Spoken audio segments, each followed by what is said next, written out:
तो दोस्तों, क्या आपने भी कभी किसी लोन ऐप से लोन लिया है या लोन ऐप से लोन लेकर परेशान हो गए हैं? तो ये वीडियो आज आप पूरी देख लीजिएगा और अंत में मैं आपको कुछ ऐसे टिप्स दूंगा जिससे आप इन लोन ऐप्स के उत्पीड़न से बच सकते हैं। तो मैं वीडियो स्टार्ट करता हूँ। नमस्कार दोस्तों, मेरा नाम अभिषेक है। आप देख रहे हैं आपका अपना चैनल सेटलमेंट टीवी। अगर अभी तक आपने चैनल को सब्सक्राइब नहीं किया है तो नीचे आपको एक रेड कलर का सब्सक्राइब बटन दिख रहा होगा, उसको प्रेस कर लीजिएगा और उसके बगल में एक बेल आइकन भी होता है, उसको भी प्रेस कर लीजिएगा, जिससे कि मैं कोई भी वीडियो डालूं सबसे पहले नोटिफिकेशन आपके पास पहुंच जाए। तो दोस्तों, सब्सक्राइब करना मत भूलिएगा। और अगर आप हमारी वीडियो फेसबुक पर देख रहे हैं तो फेसबुक पर हमारे पेज को फॉलो कर लीजिएगा या लाइक कर लीजिएगा। तो वीडियो अगर आपको मेरी पसंद आती हो तो लाइक भी कर दिया कीजिए, तो जिससे कि मैं और अच्छी अच्छी वीडियो इंटरेस्टिंग आपके लिए बनाकर लाता रहूँ। तो दोस्तों, हुआ कुछ यूँ कि एक रोडवेज कर्मचारी जो कि उत्तराखंड के निवासी हैं, उन्होंने जब लॉकडाउन में बहुत सारे रोडवेज कर्मचारियों को सैलरी नहीं मिल रही थी, तब उन्होंने एक सोशल मीडिया पर ऐड देखा किसी लोन ऐप कंपनी का। वहाँ से उन्होंने 5,000 का लोन लिया और वो 5,000 के लोन के चक्कर में उनके ऊपर लाखों रुपए कर्ज हो गया। अब कैसे हो गया वो मैं आपको न्यूज़ पर लेकर चलता हूँ, तो वहाँ आपको बता देता हूँ। तो सबसे पहले न्यूज़ पर चलते हैं हम। तो दोस्तों, ये खबर है जागरण की और इसका लिंक मैं डिस्क्रिप्शन में दे दूंगा। आप वहाँ से जाकर भी इस खबर को वेरीफाई कर सकते हैं, चेक कर सकते हैं। तो खबर का हेडिंग है, रोडवेज कर्मचारी को ऐप से लोन लेना पड़ा महंगा, 5,000 का ब्याज 3 लाख पहुंचा। तो पूरी खबर मैं आपको पढ़ के बता देता हूँ। तो यहाँ लिखा है, नैनीताल जागरण संवाददाता। इंटरनेट मीडिया पर मिनटों में लोन लेने वाले ऐप के विज्ञापन तो आपने बहुत देखे होंगे, लेकिन उसके बाद कैसी मुसीबतों से सामना होता है, यह खबर पढ़कर आपको उनका चक्रव्यूह समझ में आ जाएगा। खबर जुड़ी है रोडवेज के एक कर्मचारी से। लॉकडाउन के दौरान जब कई महीनों तक रोडवेज कर्मचारियों को सैलरी नहीं मिली तो उनके सामने बड़ा आर्थिक संकट खड़ा हो गया। नाते रिश्तेदारों से उधार व लोन लेकर काम चलाए। वहीं नैनीताल के बेलूबाखान जोलीकोट निवासी और परिवहन निगम में परिचालक जितेंद्र कुमार ने कुछ ऐसा रास्ता चुना जो उनके लिए बड़ी मुसीबत बन चुका है। एक ऐप से महज 5,000 लोन लेना उन्हें इतना महंगा पड़ गया है कि उसका ब्याज अब 3 लाख हो चुका है, जबकि 60,000 वह जमा कर चुके हैं। जितेंद्र ने बताया कि 6 माह पहले फेसबुक पर इश्तिहार देखा, ऑनलाइन ऐप के जरिए उन्होंने लोन ले लिया, जिसके बाद इस लोन को चुकता करने के लिए दूसरा ऐप डाउनलोड कर उससे लोन लिया। एक बार ऐप डाउनलोड कर उससे लोन लेने का सिलसिला शुरू हुआ तो वह इसमें उलझते चले गए, जिस कारण उनके ऊपर 3 लाख की उधारी हो गई है। साथ ही करीब 60,000 रुपये वह जेब से दे चुके हैं। उनका कहना है कि अब वह इससे निकलना चाहते हैं, लेकिन लोन देने वाले ऐप संचालक इंटरनेट मीडिया और उनके परिचितों में उन्हें बदनाम करने की धमकी दे रहे हैं। शिकायत लेकर तल्लीताल पहुंचे जितेंद्र को पुलिस ने अपने जोलीकोट क्षेत्र में शिकायत दर्ज कराने की सलाह देकर वापस भेज दिया। सैलरी न मिलने से झेल रहे थे आर्थिक संकट। जितेंद्र ने बताया कि परिवहन निगम की ओर से लॉकडाउन के दौरान वेतन नहीं मिलने के बाद वह तनाव में था। जून में फेसबुक पर उन्होंने लोन ऐप का इश्तिहार देखा। ऐप डाउनलोड करके उन्होंने मांगी गई डिटेल दी तो उन्हें 5,000 का लोन भी मिल गया, जिसे उन्हें 90 दिन के भीतर जमा करना था। लेकिन लोन मिलने के बाद ही कुछ दिनों बाद किस्त जमा करने को लेकर संबंधित ऐप संचालक का फ़ोन आना शुरू हो गया। उन्होंने किस्त जमा नहीं की तो भारी ब्याज लगा दिया गया। इस तरह उलझते गए जितेंद्र ने इतना पैसा जमा करने में असमर्थता जताई तो संबंधित व्यक्ति ने दूसरा ऐप डाउनलोड कर वहां से लोन लेकर पहले का लोन चुकता करने की बात कही, जिसके बाद उन्होंने एक के बाद एक 30-35 ऐप डाउनलोड कर सभी से लोन ले लिया। इसी बीच इन ऐप संचालकों ने उनके फ़ोन का सारा डाटा चुरा लिया।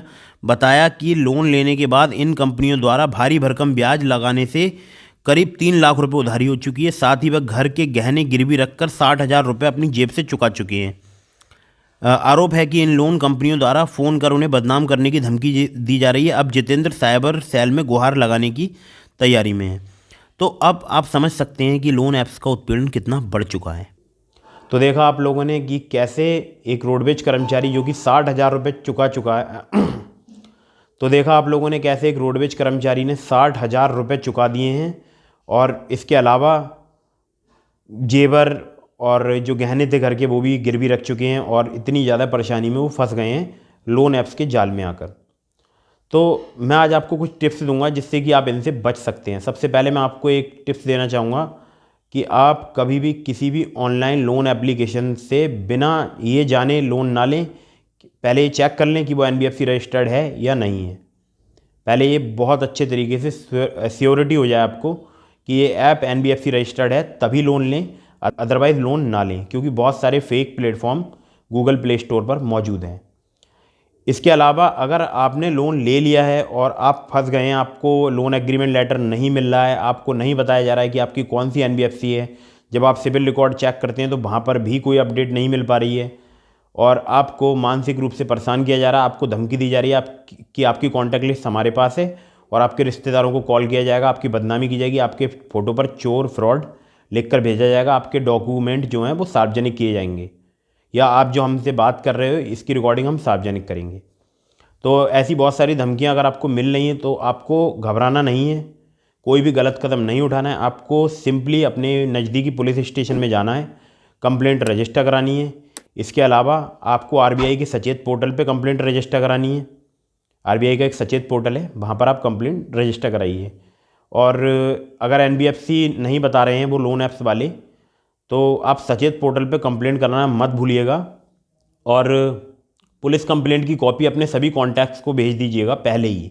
उनको ये सूचित करके रखिएगा कि मेरे साथ ऐसे ऐसे एक फ़्रॉड हो गया है और मैंने एक लोन एप्लीकेशन का इस्तेमाल किया था, जिन्होंने मेरा डेटा हैक कर लिया, अपने पास डाउनलोड कर लिया, या मेरी बिना परमिशन के अपने पास सेव कर रखा है, तो वो मुझे ब्लैकमेल कर रहे हैं। अगर आपके पास कोई भी कॉल आता है, मेरे से जुड़ा कोई भी कॉल आता है, या मेरे संबंध में कोई भी लोन एप्लीकेशन आपसे पूछता है, आपको बोलता है कि आप गारंटर हैं इस लोन में, तो उनकी बातों को इग्नोर करिएगा, या उनसे बोलिएगा कि आप अपना NBFC का नाम बताएं, या हम उनको नहीं पहचानते हैं जिन्होंने लोन लिया है। तो ये सब आप बात अगर पहले से अपने कॉन्टैक्ट लिस्ट में बता के रखेंगे, तो अगर वो कॉल करेंगे आपके कॉन्टैक्ट लिस्ट में, तो सबको पता होगा ऑलरेडी कि आपके साथ में एक फ़्रॉड हो चुका है। और कंप्लेंट की कॉपी सभी को व्हाट्सएप पर फॉरवर्ड कर दीजिएगा। अगर कोई यकीन नहीं करता है कि आपने कंप्लेंट करी है या नहीं करी है, या बहुत से लोगों को नहीं पता है कि फ़ेक लोन एप्लीकेशन भी कोई चीज़ होती है, तो फिर वो अब बात आप उनको क्लियर कर सकते हैं, उनको बता सकते हैं, उनको दिखा सकते हैं कि मैंने कंप्लेंट रजिस्टर कराई है। तो ऐसे आप इनके उत्पीड़न से बच सकते हैं, मानसिक उत्पीड़न से बच सकते हैं। अब बहुत सारे लोग ऐसे हैं कि जिनके घर पर नहीं पता होता है कि उन्होंने लोन ले लिया है, अब वो तो मुसीबत में फंस जाते हैं। तो उनको यही सजेस्ट करना चाहूँगा, अगर आपके घर वाले आपसे पूछते हैं तो आप बताइएगा उनके लिए कि ऐसे ऐसे मेरा मोबाइल फ़ोन का कॉन्टैक्ट जो है इन्होंने अपने पास सेव कर रखा है, ये लोन एप्लीकेशंस वालों ने, और ये मुझे ब्लैकमेल कर रहे हैं या मुझे मानसिक रूप से उत्पीड़न कर रहे हैं। तो ऐसा नहीं है कि किसी के घर वाले सपोर्ट नहीं करते हैं, आप एक बार उनसे बात कीजिएगा, तो हो सकता है आपको थोड़ी सी डांट पड़ जाए, लेकिन फिर भी आपको थोड़ा सा आपके घर वालों को सूचित करना पड़ेगा, अवेयर करना पड़ेगा। तो वीडियो मुझे बताइएगा आप कैसी लगी। तो आपको मैंने बता दिया, देख लीजिए, एक रोडवेज कर्मचारी ने 5,000 का लोन लिया केवल, और लाखों रुपए का आज वो कर्जदार हो चुका है। मतलब कुछ भी, ये लोन ऐप्स वाले अपनी मर्ज़ी से कितना भी चार्ज वसूलते हैं, कैसी भी धमकी देते हैं, आपकी कहीं भी बदनामी करते हैं। अगर आपको एक बार आपका अगर कोई भी आइडेंटिटी जो उसको बोलते हैं ना पब्लिक करना, पब्लिक कर दे या आपको बदनाम कर दे, तो फिर उनके ऊपर मानहानि का केस रजिस्टर कराइए। उनसे पूछिए आप कहाँ से बात कर रहे हैं, कौन सा आपका NBFC कंपनी है, तो आप उस पर कंप्लेंट रजिस्टर कराइएगा। उनके लिए भी आप लीगल नोटिस निकलवाइएगा अपने वकील के थ्रू। तो यही मेरा कहना है सभी से कि किसी को भी परेशान होने की आवश्यकता नहीं है। ये जितने भी फर्जी लोन एप्लीकेशन हैं या फर्जी लोन प्लेटफॉर्म है, और अगर आप कहीं पुलिस नज़दीकी पुलिस स्टेशन नहीं जाना चाहते हैं या नहीं जा पा रहे हैं, तो आप ऑनलाइन साइबर क्राइम में भी कंप्लेंट रजिस्टर करा सकते हैं, जिसकी वेबसाइट है www.cybercrime.gov.in। तो स्क्रीन पर भी मैं आपको दिखा देता हूँ। तो अगर आपको वीडियो मेरी पसंद आई हो तो एक बार लाइक कर दीजिएगा, और चैनल को सब्सक्राइब करना मत भूलिएगा। मैं फिर से आपको याद दिला देता हूँ, चैनल को सब्सक्राइब कर लीजिए, और इंस्टाग्राम पे मुझे फॉलो कर लीजिए। तो मेरी इंस्टाग्राम ID आपको स्क्रीन पर शो हो रही है, तो जाइए मुझे इंस्टाग्राम पे फॉलो कर लीजिएगा। तो मिलते हैं किसी दूसरे इंटरेस्टिंग वीडियो में। तो तब तक के लिए जय हिंद, वंदे मातरम।